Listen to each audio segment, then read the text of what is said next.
Before we begin the story, let us know where you're watching from by leaving a comment below. If you enjoy this video, don't forget to like and subscribe. Have a wonderful day. Enjoy the story. Emma Carter had just walked out of the little chocolate shop in the airport lobby. It had been her last job interview of the day, and just like the three before it, it ended with a polite no and a motivational flyer about never giving up. She walked through the terminal with her backpack hanging off one shoulder, her dignity slipping down her cheeks in the form of tears.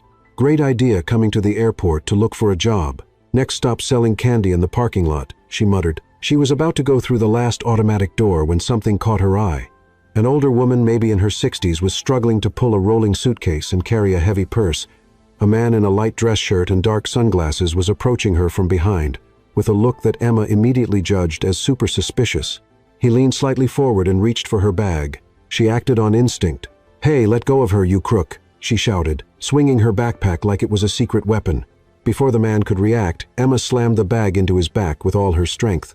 "Ow, what are you doing, you crazy lady?" he yelled, stumbling forward and grabbing his ribs. "Scammer, you're trying to rob this lady. I saw you. Someone call security." The older woman's eyes went wide. Her suitcase tipped over, and a pack of cookies fell from her purse. "Rob me. He was just asking if I needed help." The man slowly turned around and took off his sunglasses like he was about to give a lecture on being falsely accused.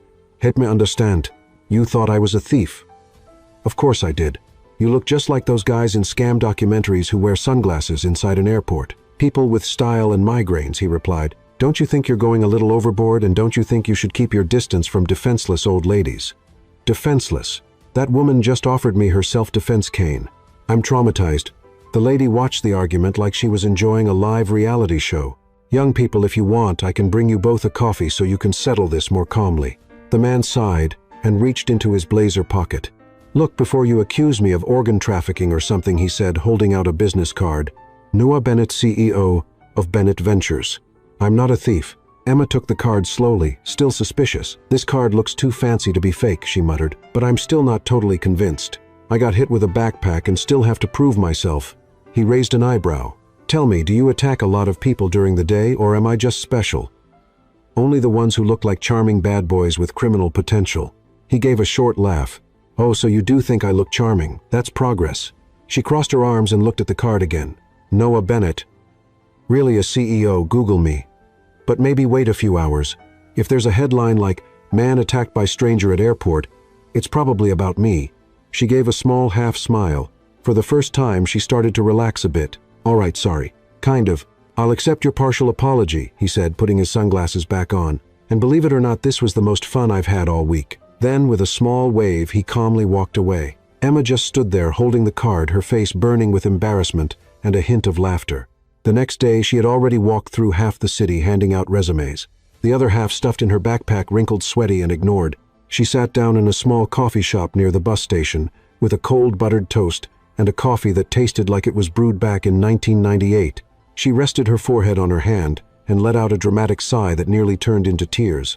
"Is that a gray cloud floating above your head, or is it just me?" She slowly looked up, and there he was. Noah Bennett. Same blazer sunglasses hanging from his shirt collar, a small smile, and a tray with a cappuccino and a croissant. "Are you following me?" she joked, surprised. "Actually, I came to grab some coffee. But it turns out the crazy lady from the airport likes coffee too. Can I sit down?" Emma didn't say anything. She just motioned toward the empty chair. He sat down and looked at her. "So what brings you here looking all lonely and like? You missed the finale of your favorite show, Job Hunting, again. But the only offer I got today was a flyer for an online cooking course," she said. Do you know how to make coffee? If it's instant, I'm an expert." "Why?" You took a bite of the croissant, deep in thought. "Because I need a secretary. And maybe you're right for the job." She widened her eyes. "Are you crazy? We met yesterday, and only because I hit you with my bag. How does that qualify someone to be a secretary?" "Exactly. You react quickly. You've got good instincts. A bit extreme, sure, but you're not easily intimidated. That's rare. Noah, I don't even know if that's your real name." He laughed. "Look me up on Google. And while you're at it, think about the offer. Temporary position supporting a humanitarian project. Fair pay, housing included, and no bag swinging, please." She hesitated. "Okay, maybe I'll think about it." "Great," he said, grabbing a napkin and writing down his number. "Call me tomorrow, or stop by my office. Just don't bring the bag." Emma held back a laugh. Maybe he was nuts. Maybe she was too. But for the first time in days, it felt like something different was about to happen. The next day, Noah's scribbled number was still in Emma's bag. She'd barely slept, her mind racing. Secretary to a millionaire CEO, I hit with a bag at the airport, definitely wasn't on my career plan. But there she was again, walking around the city with the same old resume and the same tired smile for the same old "will be in." Touch responses. Around 10:00 in the morning, she stopped in front of a newsstand and out of pure curiosity looked at a business magazine. It didn't take long. Noah Bennett, the youngest and most mysterious CEO of the decade. The headline featured a very familiar face now without the sunglasses and with hair way too perfectly styled. The caption, "Low-profile billionaire funds groundbreaking humanitarian project in the countryside." Emma's eyes widened. Wait, he was serious. She grabbed her phone, typed the number, deleted. It took a deep breath and didn't call. Instead, she did what she always did, looked for another job. One more try, one more walk, one more rejection, until the sun started burning the back of her neck and her stomach begged for mercy. She walked into the first cafe she saw, the same one as the day before. At least the coffee was cheap. She sat in the same corner and ordered a cheese bread and a juice box, rested her face in her hand, and let out the deepest sigh of the month. And then, as if the universe had a sense of humor, "I'm starting to think you're following me now." She looked up slowly. There he was, light shirt, casual blazer, a coffee cup in hand, and that smug smile. "Either you really like this cafe or you're into lukewarm coffee and confused service. It's my new thinking spot," she said, moving over so he could sit down. Noah settled in like it was the most natural thing, took off his blazer, and rested his arms on the table like they'd been doing this for years. "So did you think about the offer? Which one being your lightning-fast secretary or running off with you to a desert island and living off coconuts?" "The first one," he smiled. "We'll talk about the second later." She let out a short laugh. "I'm still trying to figure out if you're serious, or if this is some sort of social experiment. I really do need a temporary assistant. I'm heading out to support a project in a rural area. It's remote, not easy to get to, and I need someone to help with translations, scheduling, and well, just a reliable human presence. Translations, I only speak basic English, soap opera, Spanish and pizza menu. Italian, that's already more than the last two assistants had." One of them thought bonjour was how you say good morning in Japanese. She laughed, then sighed, stirred her juice with the straw deep in thought. "Noah, I don't even know you like at all. You showed up out of nowhere, confused me, made me laugh. But I'm not exactly the ideal person for something like this." "Maybe you are," he said calmly. "You're honest, impulsive in a good way. And you have something I really value, courage and a sense of justice. Even if it's a bit clumsy. Great. Now I'm not just broke and unemployed. I'm a comic book character." "Emma, look," he leaned in a little. "This isn't a forever job. It's a short-term mission. The place is safe, and there's a whole team taking care of things. You won't be alone. Just be there with me, and I'll pay you well with a contract." "Okay, all legit." She crossed her arms. "And if I say yes, what happens? You fly out with me in 3 days. We'll go to a small town where I'm funding a school and a health center. We'll stay for about 2 weeks. You help me, and when you come back, you can say you work directly with the president of Bennett Ventures." Her eyes widened. "You do realize this sounds like one of those movie plots where the woman says yes and wakes up in a warehouse in the middle of nowhere, right? If it makes you feel better, I can sign a contract with a no storage clause," he said, with a smile. "Is that even a thing? I can make it one?" Emma bit her lower lip. Her head was screaming no, but her heart, well, her heart had already started to laugh. "Okay, but if I say yes, where am I going to sleep? Are you throwing me on a mattress in the back room? 3-star hotel. Private bathroom, and breakfast included. Air conditioning too, with fresh bread or yesterday's leftovers, reheated artisan bread. I'm almost convinced, and if you feel like hitting me with your backpack again, we can film it and turn it into an ad campaign. We'll split the profits." She laughed out loud, catching the attention of a lady sitting at the next table. "You really are crazy, huh? A little but functional and fair." She looked him in the eyes, and for the first time she saw something that wasn't arrogance or a practiced charm. It was honesty. "I don't have fancy clothes or experience with CEOs. I don't even know how to speak all proper. And that's exactly why I trust you." Emma took a deep breath. She looked at her empty glass, the cheese bread she'd finished without noticing, and the napkin where he had drawn a smiling sun in the corner.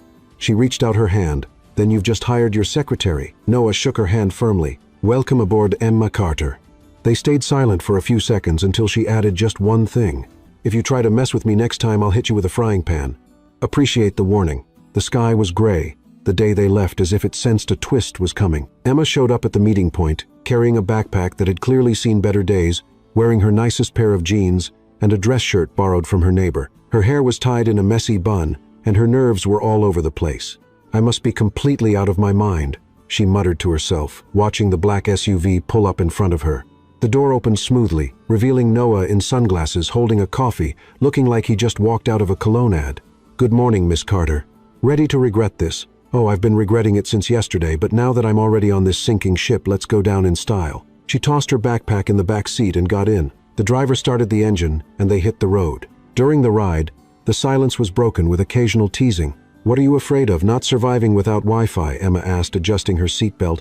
"I'm afraid you'll hit me with something else. You already used a backpack. I wouldn't be surprised if a thermos was next. Only if you deserve it." "Well, that's progress. Before you used to hit without warning. That was an act of good citizenship." Noah laughed. It was the first time she'd heard that kind of laugh from him. It wasn't the usual sarcastic smile. It was light, almost genuine. The hours passed with jokes, jabs, and Noah's failed attempts to get her to appreciate his weird taste in music, which ranged from Italian opera to video game soundtracks. "This sounds like a final boss fight theme," Emma mocked. "Exactly. That's why it's perfect for investor meetings. Sounds more like a lightsaber duel in someone's backyard." Feedback noted, "Just so you know, I've lost business partnerships for less. So you're more sensitive than you look, and you're sharper than you let on." When they arrived at the small town, they were welcomed by the local team working on the school and medical center. The place was simple, with dirt roads, colorful houses, and kids running around flying homemade kites. Emma got out of the car and looked around surprised. "This place is beautiful and it needed help. That's why I'm here." "You mean you're doing all this out of kindness?" Noah shrugged. "I'm not that noble, but I grew up watching my grandfather help villages like this. I'm just trying to do my part, or pretend to be a good guy and earn some karma." "You're strange." "Thank you." They were taken to the house where they'd be staying, a two-story place, modest but cozy. Each had their own room, to Emma's relief, who still wasn't fully convinced Noah wasn't some eccentric lunatic with kidnapping tendencies. That night after dinner with the team, Emma went up to her room, threw herself on the bed, and let out a long sigh. She was exhausted but oddly excited. Something about this place made her feel like she was exactly where she needed to be. She was almost asleep when she heard a noise in the hallway. Footsteps, then something like fast breathing. Curious, she slowly opened the door and peeked outside. There was Noah sitting at the top of the stairs, his hands trembling slightly, and his forehead resting on his knees.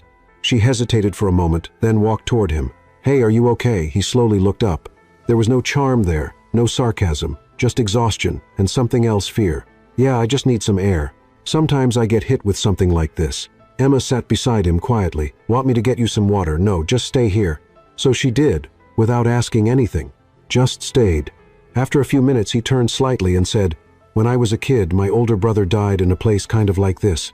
We were working on a project with my grandfather. A silly accident and expired medicine. No one knew what to do. It happened fast." Emma stayed quiet. That explained a lot, his reserved way, the obsessive support for medical facilities in remote areas. "Is that why you decided to come back to these places?" she asked softly. "Partly. I wanted to fix what I couldn't back then, even if it's too late now." She gently leaned her shoulder against his, a light, almost unintentional gesture. He didn't pull away. "You're not alone in this." He slowly turned to face her. His eyes were red but still steady. "You're kinder than you let on, Emma. And you're more fragile than you like to admit." Was that a compliment? That was a tie. He gave a faint smile. "Thanks for staying. I just figured if you fell down the stairs, I'd be the one stuck carrying you. Always so sweet, you." "I do my best." They stayed there in silence, watching the dark sky through the hallway window. For the first time in a long while, Emma didn't feel like she was just surviving. She felt like she was living.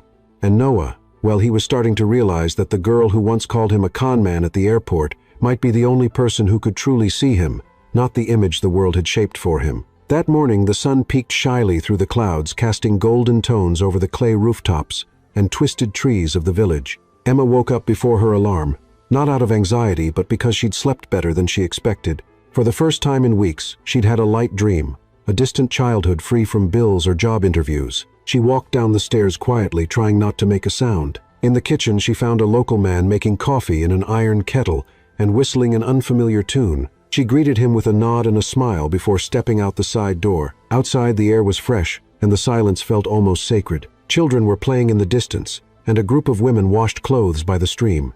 Emma walked toward the small trail leading to the cultivation field where locals cared for medicinal herbs. It was her first task of the day to join the team's biologist, Mrs. Nora, in collecting and sorting plants for the new care center, but Noah showed up before she reached the gate. "Up early?" he asked, appearing out of nowhere like a ghost in a slightly wrinkled blazer. "I'm poor. I'm used to waking up early and going to bed late," she said, pretending to be serious. "Unlike CEOs who wake up to classical music and coffee brought in by butlers, I don't sleep much, and my Alexa still can't make coffee. The day she does, you people will replace humanity." Noah walked beside her, hands in his pockets, looking calm. "Going to the field today, yep. I'm going to learn the difference between burdock and... this stuff cures anything. Girl that just doesn't pay your bills." He chuckled. "Mind if I tag along? Thought you had a meeting with the architects today." "They can wait. You're not always." Emma gave him a suspicious side glance. "You're being a little too nice, and you're more suspicious than a cat on bath day. That's just how I am." Out in the field, the visit turned out to be more fun than they expected. Mrs. Nora, a woman in her early 50s with the humor of a teenager and endless patience, explained each plant like she was introducing characters from a soap opera. "This one here is the queen. Cures headaches, back pain, and even heartache," she said, pointing at a thin, long leaf. Emma tried not to laugh. Noah asked serious questions, but always had a slight smile, like he found the guide's way of speaking amusing. "What about this one?"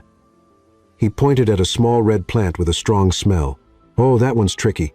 Use too much, and you'll get a stomachache. Use too little, and it does nothing, just like some people." Emma raised an eyebrow at Noah, laughing. "Hear that they just described you as a plant. Well, at least I'm medicinal. That's a step up," he shot back. During the walk, Emma tripped over a thick root. She didn't fall, but twisted her ankle with a sharp crack. She tried to play it off, but the pain on her face said it all. "Ouch. Ouch. I hate that plant." Noah rushed over. "Sit down." "I'm fine." "I just sit down, Emma. No heroics." "Not today." She sat down on a rock. Noah crouched and carefully examined her ankle. His touch was gentle, but firm. "It doesn't look broken, just twisted. It's going to swell a bit," he said, frowning. "It's okay. I can handle it." "Great. Then you'll let me carry you." What, before she could protest, he had already picked her up with ease. "Noah, I've got 2 working legs. You don't need to, I know, but you've also got a serious case of stubbornness. And I'm the medicine now." That was cheesy. "I do my best." She mumbled something under her breath, but didn't resist. She was tired. It hurt more than she wanted to admit, and deep down, being carried like that made her feel strangely safe and small and seen. Back at the house, Noah settled her on the living room couch, grabbed a bucket of cold water, and made a quick cold compress with a clean towel. "You know, you could have been a doctor," she said, watching how carefully he wrapped her ankle. "I almost was. My parents wanted that. I wanted that, but after my brother died, I couldn't do it anymore." She stayed quiet, waiting for him to go on. "He was everything I wanted to be. Smart, kind. He knew everything about first aid. On that trip, he was supposed to save lives, not lose his. And you think you failed, I'm sure of it," he said without hesitation. "I was just a stupid teenager who thought money could fix everything. But all the money in the world didn't save my brother." Emma held the towel on her ankle and looked at him. "You know this isn't your fault, right? I've heard that, but I never believed it." "Then hear it from me. It's not your fault, Noah. Not even close. Your heart was in the right place. And now you're here trying to fix the world with schools, doctors, food time. That means so much more." He gave her a tired smile. "You always say the right thing at the wrong time. And you always show up when I least expect it. Maybe we're just 2 accidents waiting to happen, or 2 messes that fit together." Their eyes met for a moment that lasted just a bit too long. A moment where no words were needed, just quiet breathing, the towel, dripping water, and a comfortable silence between 2 strangers beginning to understand each other. "Thank you for taking care of me," she said. "This time I took care of you. Next time it's your turn. But no more bag swinging." "Okay, no promises." They laughed together, as if laughing was the only way to say, "I'm here with you," without actually saying it. The next few days in the village moved at a pace Emma could only describe as bittersweet. In the mornings, they watched the school construction progress. In the afternoons, they helped the medical team stock the makeshift pharmacy. At night sometimes, Emma and Noah sat on the porch steps, sharing stories about their very different lives. Hers, simple and full of everyday challenges. His grand and weighed down by responsibilities few could see. Even though teasing had become their main way of communicating, it was clear they were growing closer, and it was also clear that the peace wouldn't last. On a hot Wednesday afternoon, the village was celebrating. A small shipment of donations had arrived, boxes of food, medicine books, and toys for the children. Emma was helping unload supplies when she noticed something odd. One of the local coordinators, a woman named Lila Harper, always smiling, and just a bit too observant, approached Noah with a concerned expression. "Mr. Bennett, could we talk for a minute?" Noah nodded serious and followed her to the shade of a nearby tree. Emma, carrying a box of toys, couldn't help but glance sideways. Not that she was nosy, of course, just observant. The conversation looked tense. Lila was gesturing a lot, and Noah stood with his arms crossed, listening without interrupting. Suddenly, Lila discreetly pointed at Emma. Emma's stomach dropped. Noah frowned, said something in a low voice. Lila insisted. Emma forced a smile and kept stacking boxes, but her senses were on full alert. A few minutes later, Noah walked over, his expression unreadable. "Can we talk?" "The world seemed to slow down," she said, trying to sound relaxed. He guided her to a quiet spot away from everyone. "I was told that some of the donation money is missing." He started straight to the point. "And what does that have to do with me?" Emma shot back, eyes wide. "They said you received the last shipment and that you were alone with the supplies for a while before the inventory was done." Emma felt her face flush. "Are you accusing me?" "I'm not accusing," Noah said quickly. I need to ask. I need to know." The words hit like a punch. All that time, Emma had let herself believe he really saw her, that he trusted her. But there he was, hesitating, doubting. She took a step back, her chest tight. "You know what's funny?" Her voice cracked, but she didn't back down. "You met me while I was hitting you with a backpack because I thought you were robbing an old lady. And even then you laughed. You offered me a job. You brought me here. And now that someone points a finger at me, you stop and look at me like I'm this." "Emma, No, Noah, I get it." She grabbed her backpack, the old one, the first witness to their story, and without looking back, started walking down the dirt road toward the small town. Noah just stood there watching her go, not knowing what to say, not knowing how to fix something that maybe shouldn't have been broken in the first place. The walk back felt much longer without Noah around. Every step weighed like she was carrying a bag full of invisible stones. Emma tried to convince herself it didn't hurt, that it was just another disappointment in a long line of many, but she knew that wasn't true. Once she reached town, she found a cheap room for the night, and the next day started looking for tickets to head home. Meanwhile, back in the village, Noah started digging quietly. Something didn't add up. He checked records, talked to the volunteers, reviewed the makeshift security camera footage. And little by little, the truth came out. The coordinator, Lila Harper, had been siphoning funds for months, and when she noticed Noah getting too close to the locals, too observant, she used Emma as a scapegoat. The realization hit him like a thunderclap. Noah felt sick to his stomach. He had doubted Emma right when she needed him, the most when she deserved it the least. And now maybe it was too late. 2 days later, in a roadside diner, the kind where coffee comes in oversized mugs and the soundtrack is a mix of off-station radios, Emma was doodling on a napkin when she heard the bell above the door ring. She didn't need to look up to know who it was. Noah. No sharp dress shirt, no expensive blazer, just jeans, a plain t-shirt, and eyes full of guilt. He walked over to her table like he was crossing a minefield. "Emma." She kept doodling on the napkin. "Here to accuse me of stealing the sugar, too. I came to apologize." She finally looked at him in the eyes. And it hurt, because she still liked him, and because trusting him had hurt more than being accused. "I found out it was Lila. She'd been stealing funds for months. She used you to cover it up." Emma crossed her arms. "Did you figure that out on your own, or did someone else have to knock on your door to clue you in?" Noah looked down. "I was late, and I have no excuse. I just want you to know it was a mistake, a bad one, and I'm really sorry." She sighed. What she wanted to do was yell or hit him, maybe dump the sugar bowl on his head. But instead she said, "So what now? You want me to come back and be your secretary again?" Noah gave a sad smile. "I want you to come back because I miss you.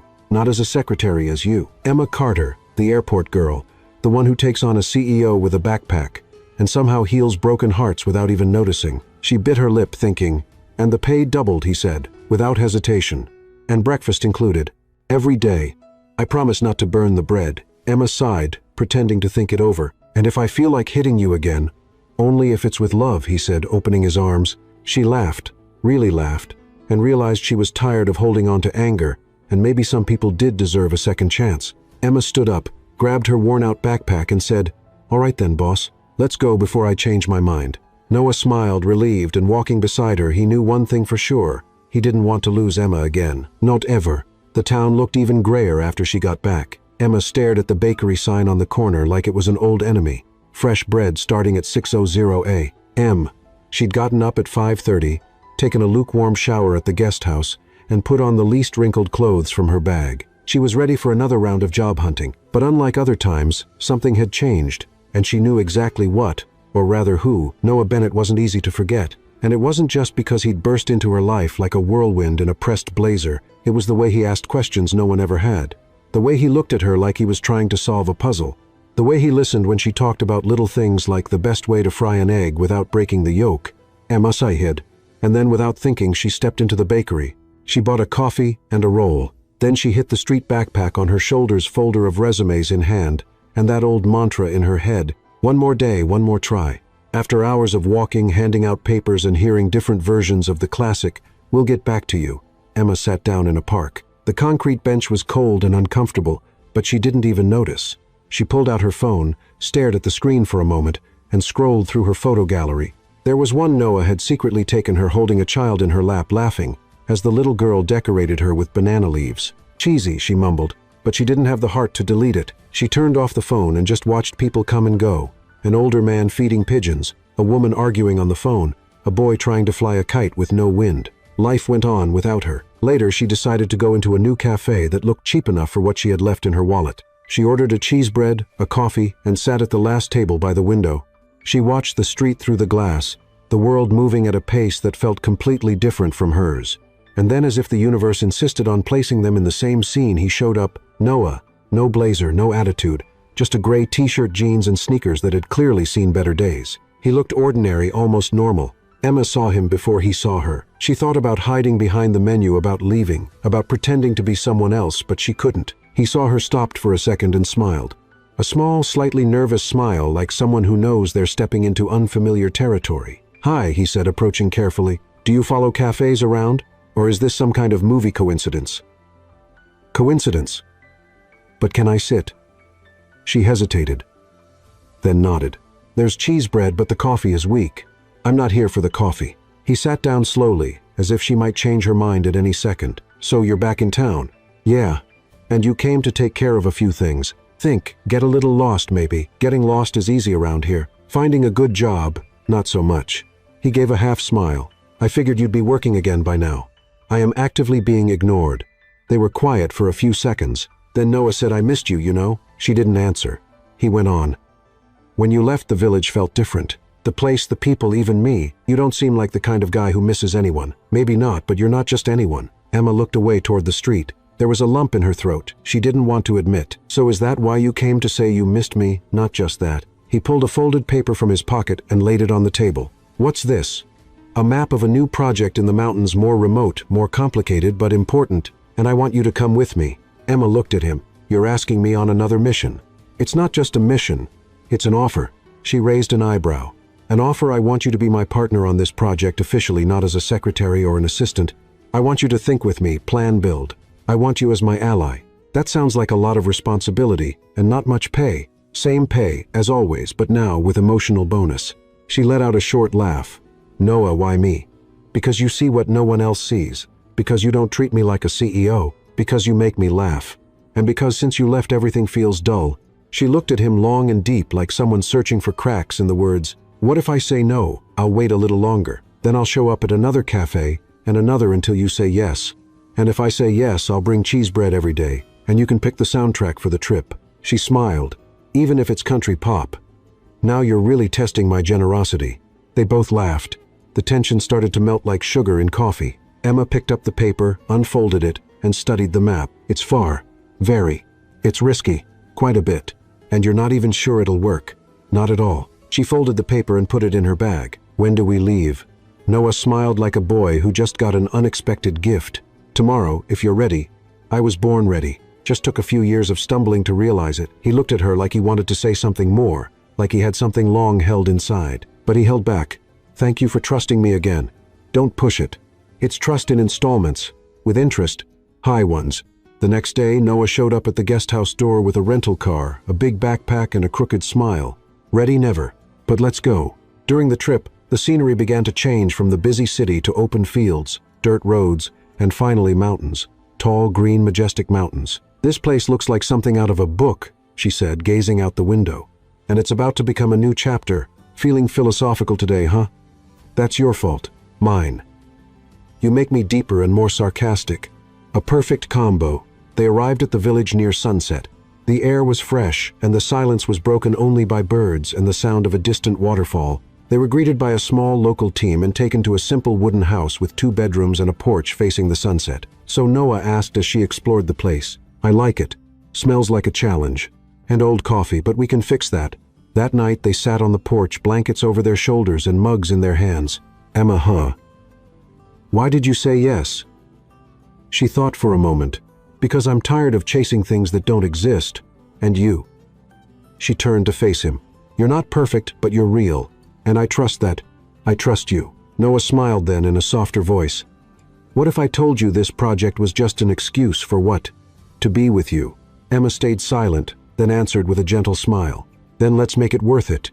And there on that wooden porch, surrounded by quiet mountains and a sky full of stars, the two of them began something new. Not a plan, not a contract, but something rarer. A silent promise that what they found in each other mattered more than any deal on paper. Waking up to the sounds of nature was a rare privilege for Emma. For a moment, when she opened her eyes and saw the rustic wooden ceiling of their new place, she forgot they were in the middle of a humanitarian project in the mountains. She almost thought she was on vacation, until she heard a quick knock on the door. Emma, you awake? It was Noah. Depends.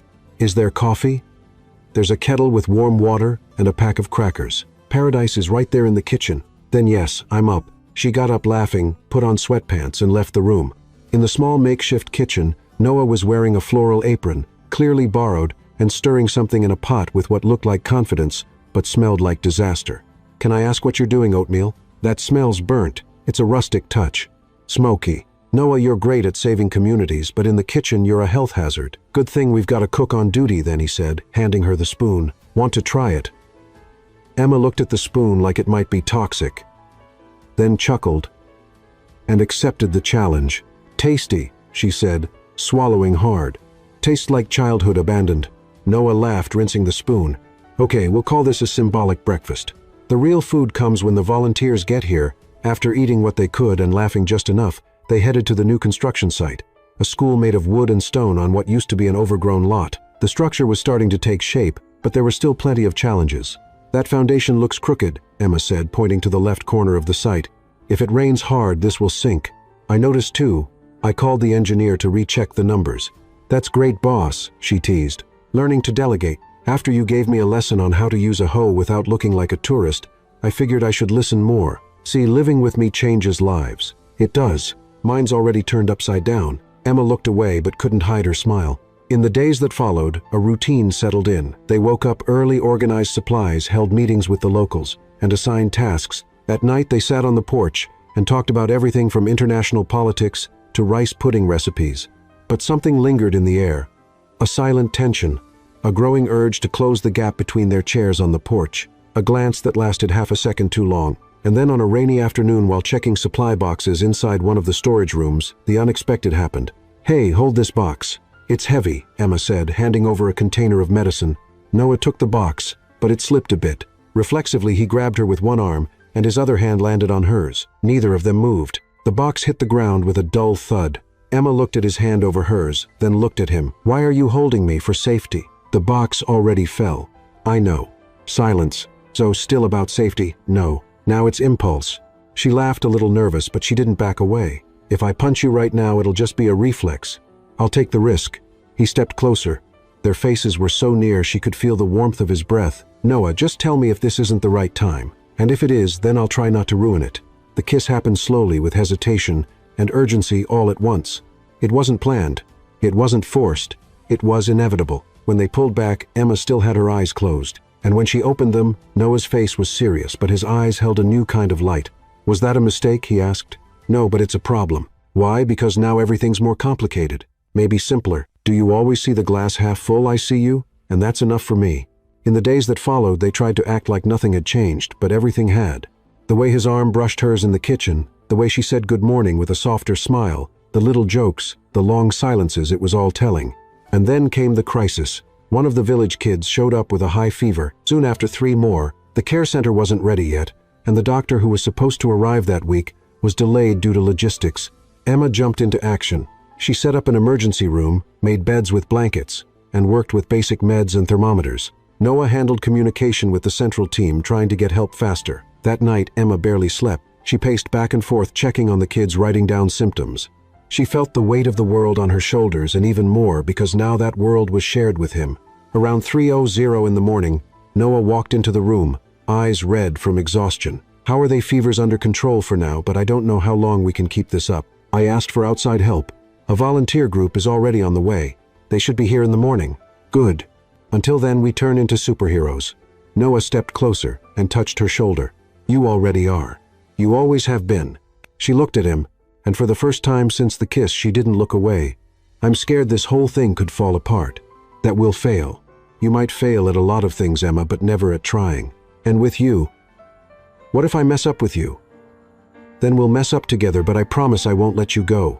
She smiled, tired, but touched. "Thank you." "For what?" "For being here, for not walking away. It's not just the world that needs you, Emma. I need you too." The next morning, help arrived. Doctors, nurses, equipment. Little by little things came under control. By the third afternoon, the kids were playing again outside, and calm slowly returned to the village. Emma and Noah sat under a tree watching the scene. "You know, I almost left again," she said, looking off into the distance. "When that night with the fever, I felt so helpless. Thought maybe you'd be better off without me, Emma. But then I looked at you running back and forth, trying to help, trying to fix things. And I realized you're scared too. But you don't run from it. And I didn't want to run from that. You're braver than you think, and you're more human than you let on." He took her hand, gently intertwining their fingers. "Emma, I don't know how this ends, but I want to try for real. Me too. Even if it goes wrong, then we'll get it right by trying." He smiled. And so did she. And in that moment, under that tree, without any dramatic kisses or movie-style declarations, they made a silent promise that no matter what came next, they would face it together. Like two stubborn, brave, and slightly offbeat survivors of fate. Back in the city, everything felt louder, grayer, and strangely small. After weeks in nature, helping communities and facing emergencies firsthand, walking through crowded streets full of honking and flashing signs felt almost offensive. Noah drove in silence, eyes fixed on the traffic. Emma sat beside him, watching tall buildings pass by the window, like she was returning to a world that no longer felt like hers. "I already miss the smell of eucalyptus," she said, breaking the silence. "And I miss the burnt food from our makeshift kitchen," Noah replied, half smiling. "Come on, admit it. It was the best smoked oatmeal you've ever had." "If that was oatmeal, then it's the only time someone's tried to poison me with breakfast." She laughed, and so did he. But there was something different this time. Something softer. The kind of laughter that comes not just from a joke, but from remembering a moment that meant something. They parked in front of the Bennett Ventures building, tall, mirrored, cold. A stark contrast to the mountains. Emma swallowed hard as she stepped out of the car. "Wow, this place feels more intimidating now." "It's just a building," Noah said, pulling her suitcase. "To you, maybe. I still feel like I'm going to trip in the lobby and knock over some executive with my backpack. If that's going to happen, let me know. I'll bring popcorn." They walked in together. The employees paused for a second, surprised to see Noah actually smiling, and with someone even whispered something, but he didn't care. For the first time, he walked through that place as someone who had returned from something greater and was ready to change everything. The following days were a mix of adjustment and reflection. Noah seemed different. Meetings kept happening. Emails piled up, but there was something different in his pace. The cold, calculated, straightforward CEO was still there. But now he took pauses. He listened. His silences were longer and his answers less automatic. Emma noticed, and so did the staff. "What happened to the boss?" One of the assistants whispered in the hallway. "He even asked how my weekend was. Maybe he's running a fever," another joked. "No, he's in love." Emma pretended not to hear, but it was impossible to ignore. She herself had come back changed. Before she carried a resume like a sign that said, "Please accept me."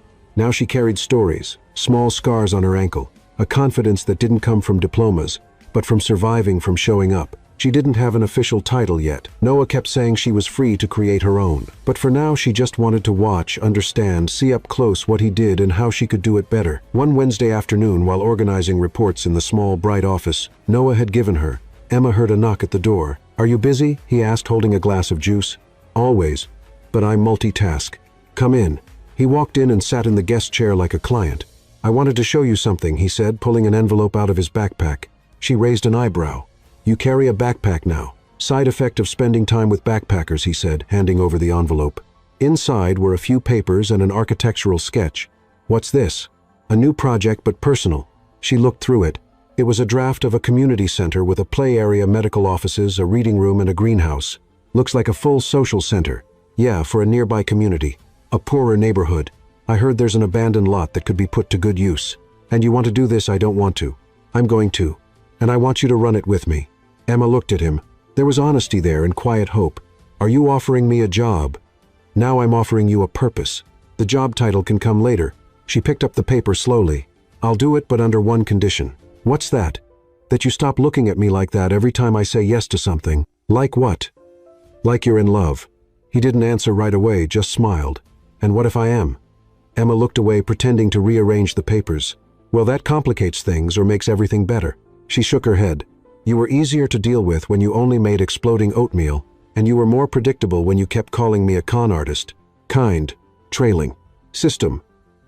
The response was cut off due to length constraints. Below is the continuation of the revised script, with all character names and ages changed, maintaining the content structure and length of the original. "I've missed that version of me." "I don't," he said firmly. "I like who you are now." She didn't say anything, but inside her heart was on fire. That night, Emma stepped out onto the balcony to get some air. The wind was cold, but the quiet was welcome. The city below was busy as always, but up here it felt like time had stopped. Noah showed up a few minutes later. "You okay? Just thinking. Want help?" "You already help just by being quiet sometimes." He leaned against the railing next to her. "I've been thinking about a lot," he said, looking out over the lights. "About what I want, who I am, outside of meetings. What I feel.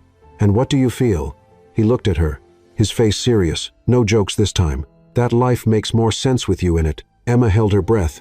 "Noah, I know this isn't the perfect moment, that there's a lot going on, but I had to say it." She nodded slowly.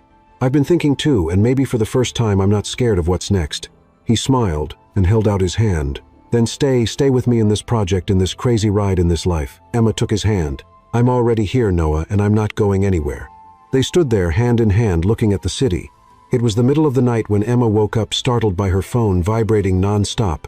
For a moment she thought she was back in the village, about to handle another emergency with a feverish child.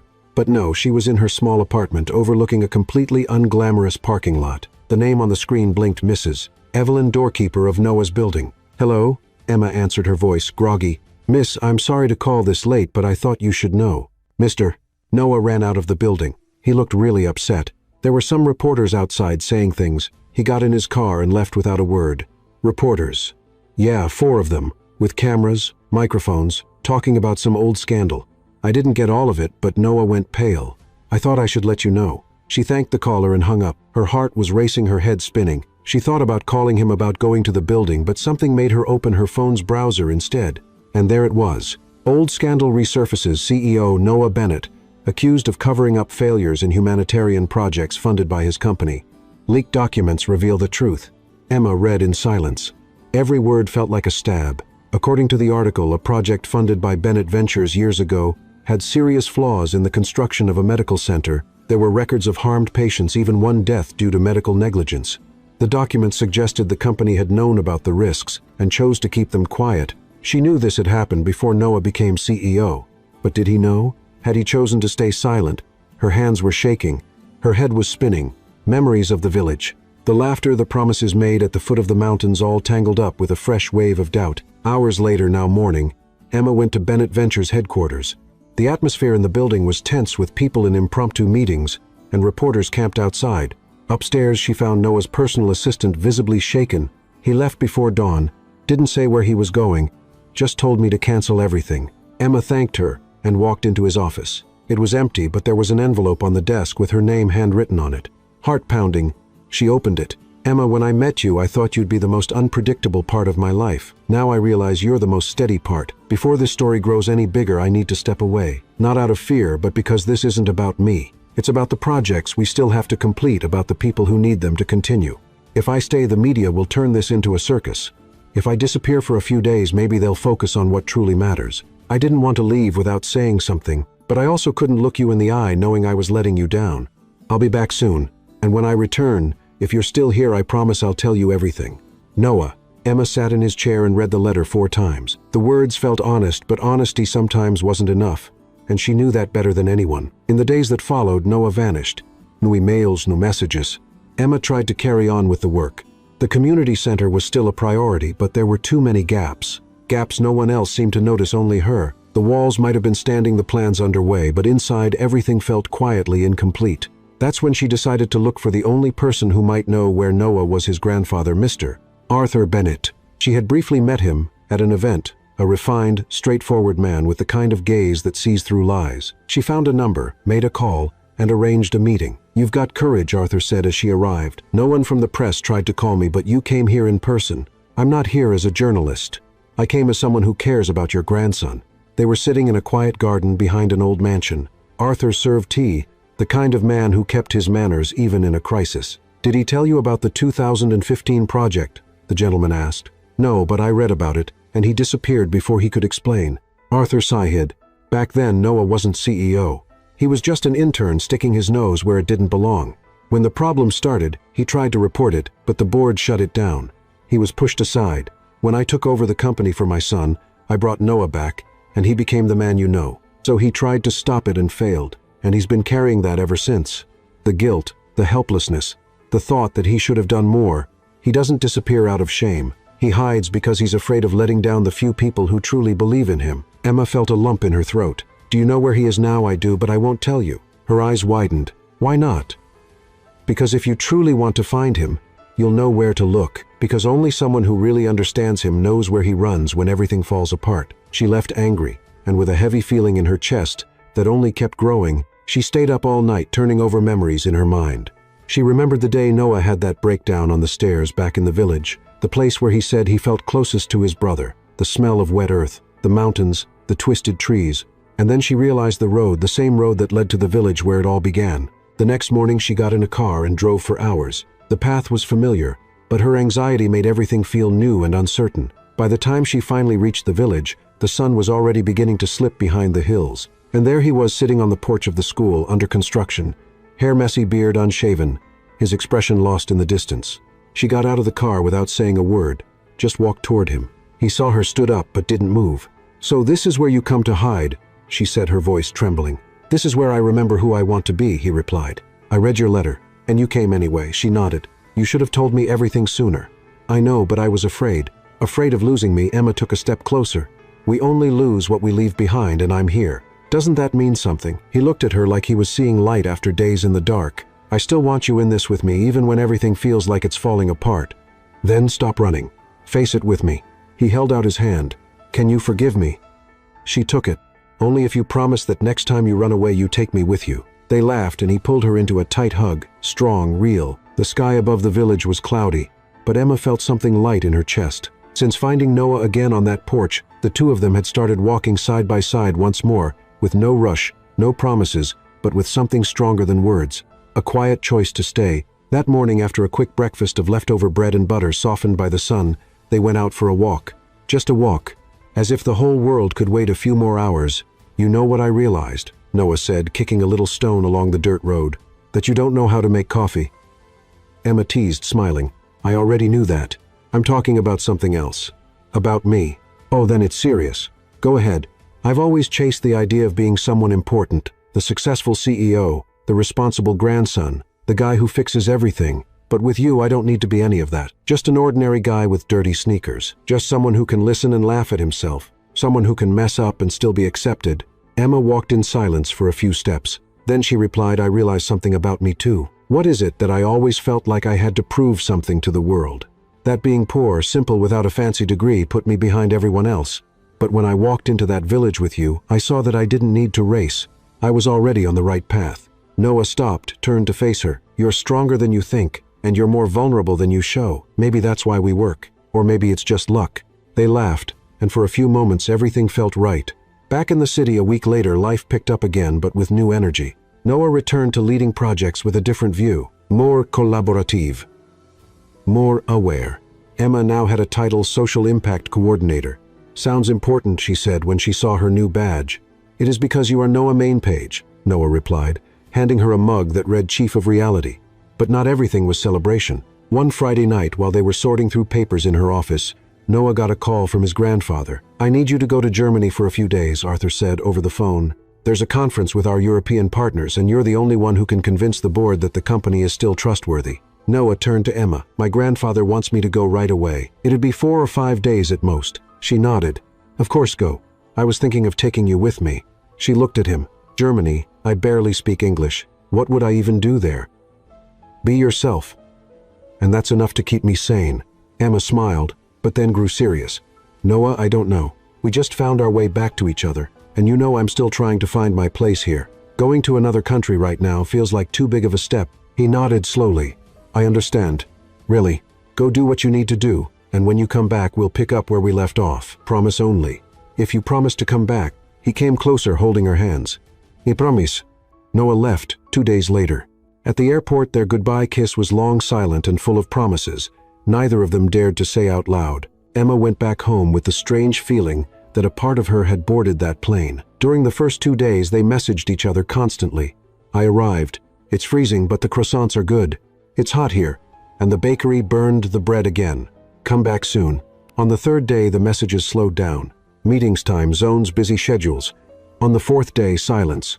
And that's when something started to shift inside Emma. She went to visit the old village on her own. She wanted to see her friends again, understand what could be improved in the community center, and see for herself what they were building with the project's funds. On her way back, she stopped at the nearby town's train station for a coffee. While she waited for her order, she overheard 2 women talking at the next table. I saw it on television, right? He's in Europe with that blonde woman from the international projects. Oh yes, the director from the German Foundation. They say they're always together. Emma froze, not out of jealousy, but out of fear. Fear of believing too much, of diving in alone. She took a deep breath, pushed the thoughts away, and went home. But that night she couldn't sleep. The next day, Noah sent a message, I'm coming back tomorrow. Meetings run late today. I can't wait to see you. Emma replied simply, I'll be waiting. But she didn't say where. He arrived the next morning, tired, unshaven, but with a smile that could melt any wall. I thought of going to your place, but I figured you might be here. Emma was at the community center, sitting on the floor, playing with 3 kids while waiting for a meeting. You were right, she said, standing up. But I didn't expect you to come here first. You're my first stop, always. She smiled, but there was something held back. Noah noticed. Did something happen? I missed you, and I didn't know what to do with that. He moved closer slowly. I missed you too, but now I'm here. Noah, I'm scared. Of what? That this is all too good to be true. That one day, you'll wake up and remember you belong to another world. A world of polished people, travels, conferences, and bilingual blondes.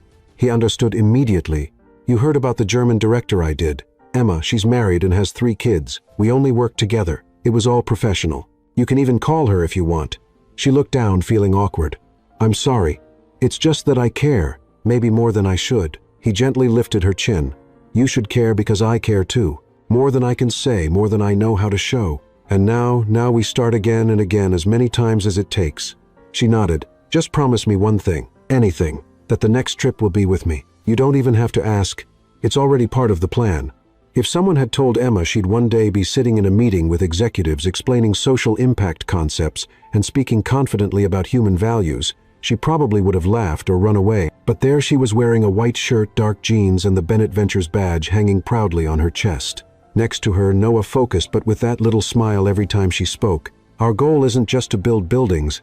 It's to build belonging places that bring dignity, where people feel seen, Emma said firmly, in front of a table full of board members. One of them, an older man with round glasses and a French accent, nodded. This is more than strategy. It's purpose. Emma smiled, and Noah, without saying a word, gently held her hand under the table. Later in the elevator, she leaned against the wall and let out a breath. Was it awful? She asked. It was perfect, Noah answered. You were made for this. I was made to carry heavy backpacks and chase down scammers, and ended up changing the direction of my life. So keep going. Sometimes it still feels unreal. You know what does.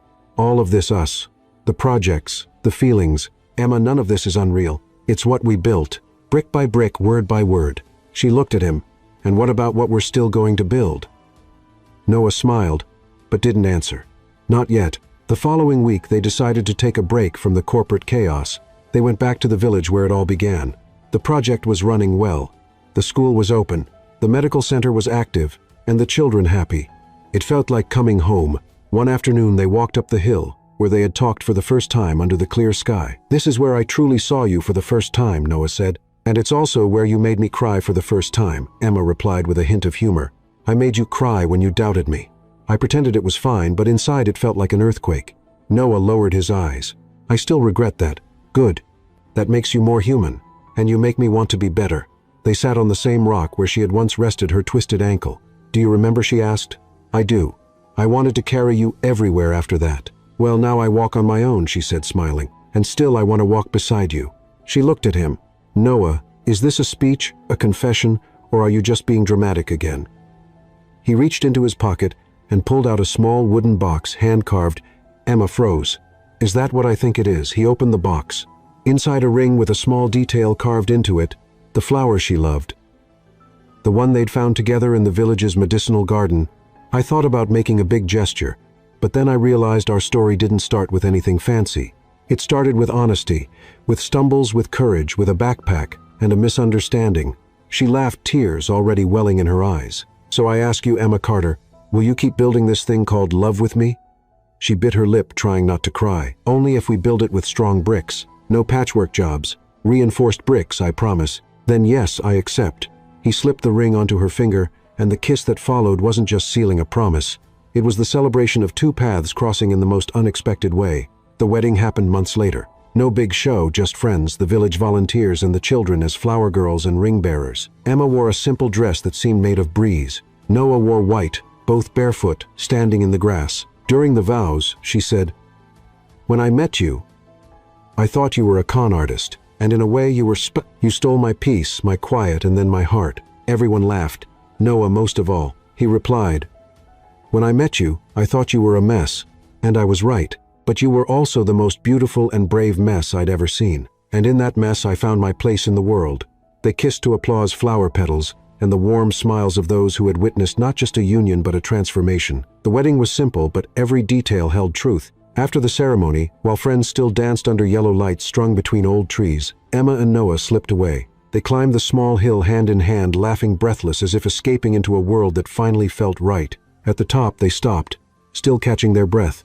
"I don't know if you've noticed," Noah said with a crooked smile, "but I just married the woman who once hit me with a backpack at the airport. And I married the arrogant CEO who thought kindness was a luxury. Hey, I was a rough diamond. You polished me." She laughed, and the sound was proof that their love had moved beyond a twist of fate and become a choice. "Did you know that day when you showed up at the cafe I had already given up? Given up on what? On myself. On trying. On believing someone like you could exist." Noah took her hands, looking into her eyes with that calm way only she knew. "And that same day I'd just been told I was a good investor but a lousy human being. They said I had zero ability to connect with people, and then you showed up with that courage, that stubbornness, that chaos, and I knew that even without knowing it, I was being rescued." She sighed, resting her head against his chest. "And now, Emma, I just want to live it all with you. Every project, every sleepless night, every mistake, and every win. With you, only with you." The days after the wedding brought far more work than rest, but also more love than any honeymoon could offer. The weeks passed quickly. Between community meetings, food deliveries, planning new education centers, and honest talks on the porch, the two of them were building something more than a routine. They were building a life, and then one evening Emma waited for him in the kitchen. She was nervous. Not the kind of nervous that comes from fear, but from knowing something big was about to change everything. Noah walked in with a wrinkled shirt, messy hair, and tired eyes. "Hey, love." "What a day," he began, but stopped when he saw her nervous smile. "Hey, will you sit with me?" "Of course. You've got that look. Did something happen?" Emma took a white envelope from her pocket and silently handed it to him. Noah opened it. It was a test result. He took a few seconds to react. "Is this?" She nodded, eyes brimming. "Yes, we're going to be 3. Noah stayed quiet for a moment. Then he got up, walked around the table, and hugged her tightly, his face buried in her neck. "I thought my heart couldn't hold any more love. But now it's overflowing. I'm scared," she admitted softly. "Me too. But it's the good kind of fear. The kind you feel when you're about to live the greatest love of your life." They stayed like that for a while, just breathing together, already forming their first moment as a family. Emma's pregnancy wasn't full of glamour or Instagram posts, but it was beautiful. At every ultrasound, Noah got emotional. Every time the baby kicked, he talked to her belly like their daughter could already understand. "Did you know your dad used to be a boring CEO before you came along?" She doesn't need to know that Emma would joke. She needs to know, "You changed me, and now she's going to change both of us." When they found out it was a girl, Emma made a suggestion. "How about Lily?" "Lily," he repeated, testing the sound. "Lily." "Yes, Lily. Like the sky we saw on that hill. Lily like the courage we had to stay together. Lily like you." In the last week of her pregnancy, Emma had a very specific wish. She wanted to return to the village. She wanted their daughter to be born where it all began. Don't ask me why. I just feel like it has to be there." Noah didn't question it. He took care of everything, talked to the doctors, put together a support plan, and prepared their old house in the village. "It's going to be okay," he said, holding her hand during the trip. "Even if I yell at you. Especially if you yell, that's how I'll know we're doing this right." Lily was born on a sunny morning with the windows wide open and the scent of fresh grass filling the room. Emma cried. Noah cried. The nurse cried. When he held his daughter for the first time, his hands were shaking. "Hi, little one. It's me, the guy your mom thought was trying to rob an old lady at the airport. But actually I was just waiting for you." Lily, eyes closed and face calm, seemed to be listening. Emma watched from the bed, her heart full. "You're going to be a wonderful father," she said, "only because I have you to guide me." He sat down at the edge of the bed and pressed his forehead to hers. "Thank you for everything, for giving us this love. We built this together, brick by brick, message by message, care by care." The next few months were chaotic, sleepless nights, diapers, colic, and an avalanche of emotions, but they were also the happiest months of their lives. Noah learned how to change diapers with surprising skill. Emma learned to trust her instincts more than any book. And Lily grew with her mother's bright laughter and her father's calm eyes. "She's going to have your personality," Noah would say, "and your stubbornness and our courage. We're each other's biggest adventure, and now our best creation." One late afternoon, sitting on the porch of the village house, Lily sleeping in Noah's arms, and Emma resting her head on his shoulder, the world felt at peace. "Remember when you said you were a mistake?" she asked quietly. "I was a necessary mistake. No, you were the plot twist I didn't know I needed, and you were the lucky break I didn't know I deserved." She kissed him gently. "I love you, Noah. I love you, Emma. And I love everything we built. Even the hard parts. Even the chaos.